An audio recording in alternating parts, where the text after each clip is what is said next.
Ayan po, napakuluan na po natin yung ating karne. Ayan, malambot na siya. Papatayin na natin yung ating apoy at palalamigin natin. Tatanggalin dyan sa sabaw and ilalagay sa freezer. Ayan, bukas na naman natin siya ipiprito. Ngayon naman po ay papakuluan natin yung ating atay ng baboy. Dahil sa nakalimutan kong isabay na kahapon sa aking pagpapakulo ng liempo at batok, yung kawali, lagay ng asin,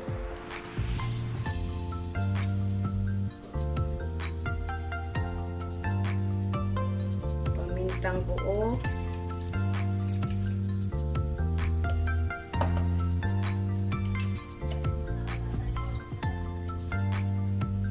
laurel,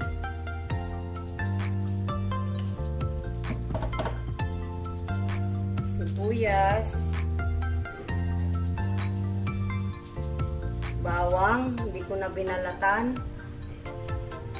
and antayin po natin siyang kumulo, then ilagay natin tong ating atay ng baboy. Ayan po, kumukulo na yung ating tubig. Lalagay na natin yung ating atay.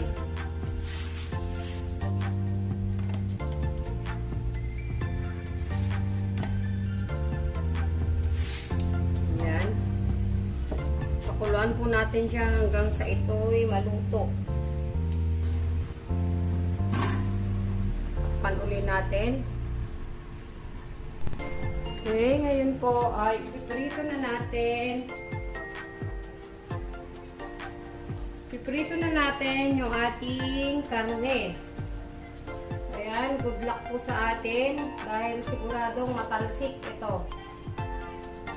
So, ayan. Naka-ready na yung aking takip. Panangga na ako. Okay.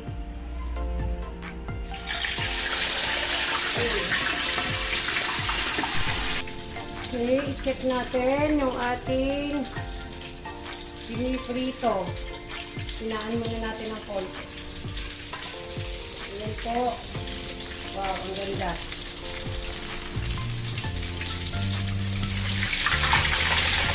Ay! Okay. Maglalagay po ulit ako ng isa. Kasi sayang naman yung ating mantika, napakadami. Ito na ang nangyari. Uy, ayan, ang ganda na, diba? Pwede na nating hanguin yung isa at baliktarin yung isa. Ito na po yung ating atay na nilaga kanina habang piniprito natin yung ating liempo. Mag-start na tayong maghiwa ng ating atay. Baka maunahan pa ako ng mga langgam. Napakadaming langgam dito na black. Ito na po yung ating nahiwang atay. Ayan. Susunod naman nating hiwain ngayon yung ating liempo. Ito na po yung ating napritong lechong kawali kanina. Ayan. Tatanggalin lang natin yung buto. Sa isahin natin itong tanggalin. kung kaya bago natin siya hiwain para sa ating dinakdakan.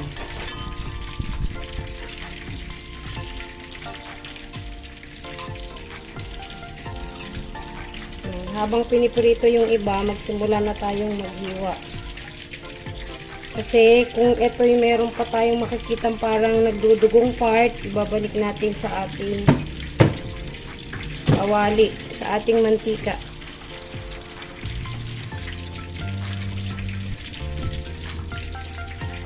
Ano pa? Babalik pa natin kasi meron pa siyang medyo parang, ayan o, hilaw pa. Frozen po kasi ito yung pagkakabili namin. So, yung pinakuluan namin sa tubig kahapon, yung loob niya pala, hindi pa siya ganun kaluto. Ayan, ay no, laglag na. Malinis naman po yung ating working place. Ayan, balik natin ulit ng kaunting oras pa sa ating kalan, sa ating kawali. Habang itong iba ay ating babalik ta rin naman. Yan po, habang inaantay nating maprito lahat yung ating lechong kawali, mag-start tayong mag-chop-chop ng ating ibang naluto na. Maninipis lang ng konti. Uy, magandang mga pang handaan, tsaka pang mga manginginom dyan. Sarap to.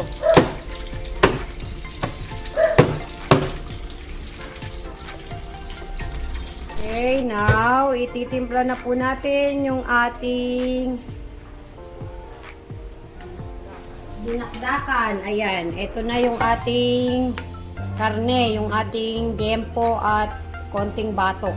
Lagay na po natin dito sa ating napakalaking bowl. Lagay na rin po natin yung ating atay na hiniwa. Ayan. O diba, pang isang barangay to eh. And lalagay na rin po natin itong ating sibuyas.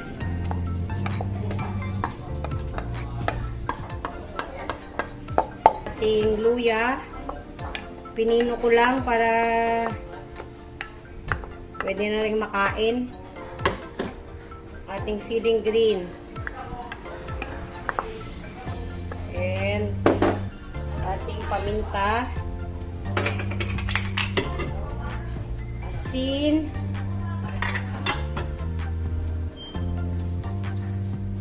Nor seasoning mix. Ayan. Kikita nyo po ba? Ayan. Yan. Para mas malasa. Sabi po nung anak ko ay sarapan ko daw to. Dahil mga Kapampangan ang kakain ito. Masasarap silang magluto. Ayan. And maglalagay po tayo ng vinegar. Ayan. Mga 1 cup siguro to.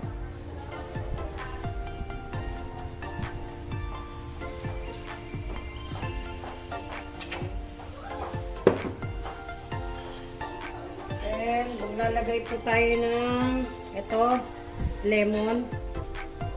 Ayan na, yung juice niya. Ang dami. And ito na po yung ating mayonnaise. Ayan, lalagay na rin natin.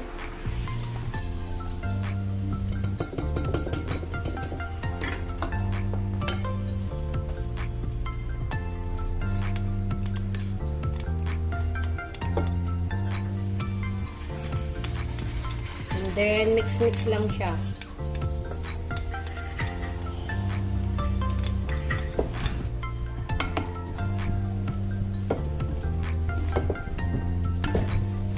Ayan na po ang ating dinakdakan. Bakit nga ba tinawag tong dinakdakan? comment down below po para malaman ko saan po ito simula ang dish na to, sa Kapampangan ba or sa mga Ilocano. Yung kailangan dito para pagbalik namin sigurado wala kami. Okay, plating na po tayo. Dalawang hati daw to. So, yung isa dito sa tray, yung isa sa bilao. Ayan. Okay, ito po yung walang siling, labuyo. Ayan, tabi ko muna. Tapos ito, lalagyan natin ng siling, labuyo. Sili ba? Ang babaw pa. Ayan, haluan natin ng sili. Itong natitira para merong spicy, merong hindi. Yung mga mahilig sa maanghang, ito na. Ito na ang sagot. Katulong na lang. Baka tulong na po. Mura na si Mate. Kaya, trabaho. Tsaka masarap din to yung meron siyang konting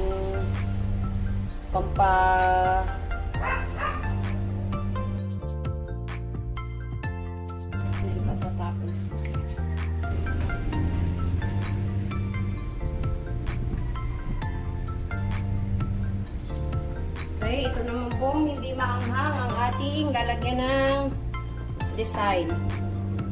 Ito ay walang siling, walang labuyo kasi ito ay para sa mga taong hindi kumakain ng maanghang. Okay? Ayan. Ayan na po. Picture. Picture na lang. Malila ko.